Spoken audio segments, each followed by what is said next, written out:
Dear students, आज हम spleen के बारे में बात करते हैं। ये ऑर्गन जो मेरे हाथ में है इसे स्प्लीन कहते हैं। स्प्लीन लार्जेस्ट लिम्फॉइड ऑर्गन है हमारी बॉडी का। इसका फंक्शंस होता है कि ये पुराने ख़राब आरबीसीज़ को फैगोसाइटोसिस द्वारा ब्लड से हटाता है। यह फीटल लाइफ में हेमेटोपोइसिस करता है और हमारी पूरी लाइफ ये लिम्फोपोइसिस करता है, जिसके द्वारा लिम्फोसाइट्स और प्लाज्मा सेल्स का प्रोडक्शन करके हमारी बॉडी को इम्यूनिटी देता है। स्प्लीन एक लार्जेस्ट लिम्फॉइड ऑर्गन है। इसका फंक्शन है कि ये पुराने ख़राब आरबीसीज़ को फैगोसाइटोसिस के द्वारा ब्लड से हटाता है। स्प्लीन फीटल लाइफ में हेमेटोपोइसिस करता है और हमारी पूरी लाइफ ये लिम्फोपोइसिस द्वारा लिम्फोसाइट्स और प्लाज्मा सेल्स का प्रोडक्शन करके हमारे शरीर को इम्यूनिटी प्रदान करता है। यह आरबीसी का एक अच्छा रिजर्वॉयर भी है। तो स्प्लीन, ये जो हमारे हाथ में आप देख रहे हैं, हाईली वेस्कुलर, सॉफ्ट और डार्क पर्पल कलर का एक स्ट्रक्चर होता है जो हमारे लेफ्ट हाइपोकॉन्ड्रियम में प्रेजेंट होता है। इसका शेप आप देख रहे हैं, ये वेज शेप होता है और या फिर ये टेट्राहेड्रल या ट्रायंगुलर शेप का भी हो सकता है।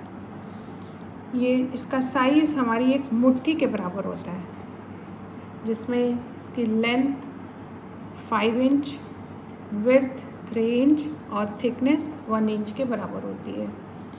और इसका वेट 7 आउंस का होता है लगभग। इसकी position 9th to 11th ribs के कांटेक्ट में होती है ये, तो इसलिए इसको एक Harris dictum of odd numbers कहते हैं, जिससे हम इसके साइज़ और वेट को याद कर सकते हैं।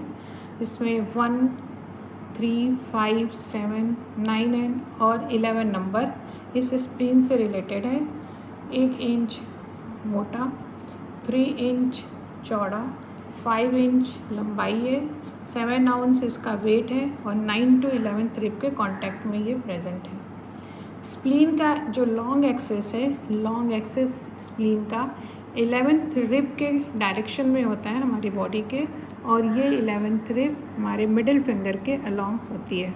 इसका लॉन्ग एक्सेस मिडिल फिंगर के अलॉन्ग होता है। डिफरेंट पार्ट्स जो स्प्लीन के होते हैं, इसके 2 पोल होते हैं, एंटीरियर पोल और पोस्टीरियर पोल। एंटीरियर पोल, जिसको लेटरल भी कहते हैं या इन्फीरियर कहते हैं, ये ब्रॉड होता है, चौड़ा होता है। पोस्टीरियर पोल जो कि मीडियली होता है, बॉडी की तरफ होता है ये, या फिर ये सुपीरियर भी होता है, नीचे से थोड़ा सा ये ऊपर होता है पोस्टीरियर पोल, और ये राउंडेड है। और ये जो लेफ़्ट किडनी है उसके ऊपर प्रेजेंट होता है। इसके 2 बॉर्डर होते हैं, सुपीरियर बॉर्डर और इन्फीरियर बॉर्डर। ये इन्फीरियर बॉर्डर है। सुपीरियर बॉर्डर हम इसमें, ये नॉच है जो कि सुपीरियर बॉर्डर की तरफ होता है और एंटीरियर एंड की तरफ होता है ये। इन्फीरियर बॉर्डर, ये इन्फीरियर बॉर्डर राउंडेड है और बीच में ये इंटरमीडिएट बॉर्डर या रिज कहलाता है, जिसपे कि हाइलम प्रेजेंट है। इसके रिलेशन में ये हाइलम आता है। हाइलम जो स्ट्रक्चर्स एंटर करते हैं और स्प्लीन से बाहर आते हैं वो हाइलम के थ्रू होते हैं, जिसमें स्प्लेनिक आर्टरी होती है, स्प्लेनिक वेन होते हैं और वेसल्स होते हैं। ये सारी चीज़ें हाइलम से पास होती हैं। इसके सरफेसेस होते हैं, एक डायफ्रैग्मेटिक सरफेस है जो हमारे पाम पर रेस्ट कर रहा है, और दूसरा ये विज़रल सरफेस है।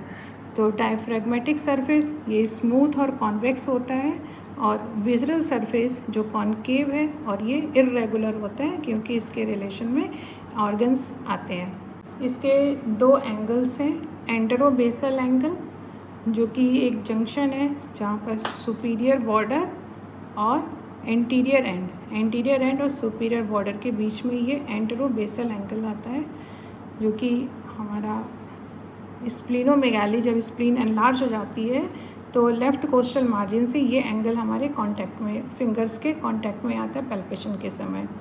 इसको क्लिनिकल एंगल ऑफ स्प्लीन भी कहते हैं, सुपरोबेसल एंगल।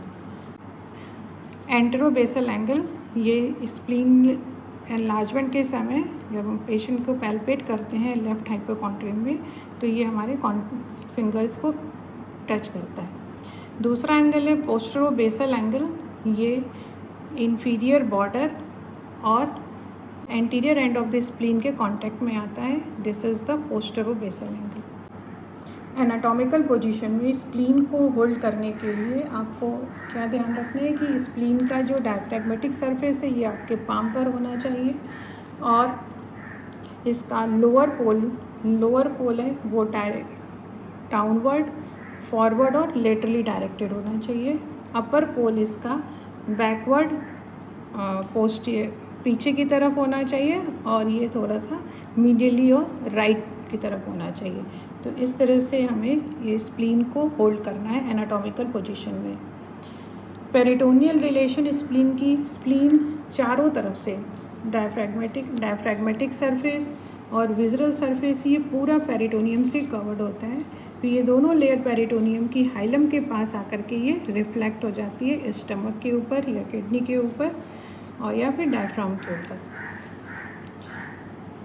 सिर्फ हाइलम के पास यहाँ से रिफ्लेक्ट होती है। तो ये जो हाइलम ऑफ द स्प्लीन है ये नॉन पेरिटोनियल होता है। इस पेरिटोनियल फोल्ड से जो लिगामेंट्स फॉर्म होते हैं, एक है गैस्ट्रोस्प्लेनिक लिगामेंट जो हाइलम से एक्सटेंड होकर के ये ग्रेटर कर्वेचर ऑफ स्टमक के ऊपर आ जाता है और गैस्ट्रोस्प्लेनिक लिगामेंट बनता है। दूसरा लीनोरेनल लिगामेंट है जो हाइलम से नीचे यहाँ किडनी होगी, किडनी के ऊपर रिफ्लेक्ट होता है जिसको कि लीनोरेनल लिगामेंट कहते हैं। ये तो लीनोरेनल लिगामेंट ये स्प्लीन के हाइलम से रिफ्लेक्ट होकर किडनी की तरफ जाता है। इस लिगामेंट में tail of pancreas, splenic vessels, pancreatico splenic lymph nodes और सिंपैथेटिक नर्व्स प्रेजेंट होते हैं, कंटेंट होता है। ये आपके वाइवा में पूछा जाता है। तीसरा लिगामेंट है फ्रेनिकोकोलिक लिगामेंट जो कि एक ट्रायंगुलर फोल्ड है पेरिटोनियम का। ये लेफ्ट कोलिक फ्लेक्सर यहाँ से डायफ्राम की तरफ जाता है और ये स्प्लीन को सपोर्ट करता है नीचे की तरफ से। विज़रल रिलेशंस की बात करें तो डायफ्रैग्मेटिक सरफेस के रिलेशन में ऊपर से left lung, left pleural sac upper part में आ जाता है इसके, फिर मिडल पार्ट में कॉस्टोडायफ्रैग्मेटिक रेसेस आ जाते हैं और 9th, 10th, 11th रिब्स और इंटरकॉस्टल स्पेसेस हो जाते हैं। विज़राज सबसे बड़ा इम्प्रेशन है जो अपर बॉर्डर और हाइलम के बीच में प्रेजेंट है।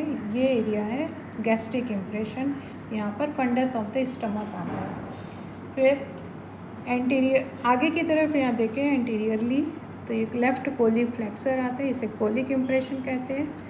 फिर इसके नीचे और पीछे की तरफ ये आपका रीनल इम्प्रेशन, यहाँ पर कि किडनी का लेफ्ट किडनी का एंटीरियर सरफेस आ जाता है और हाइलम में यहाँ पर टेल ऑफ द पैनक्रियाज।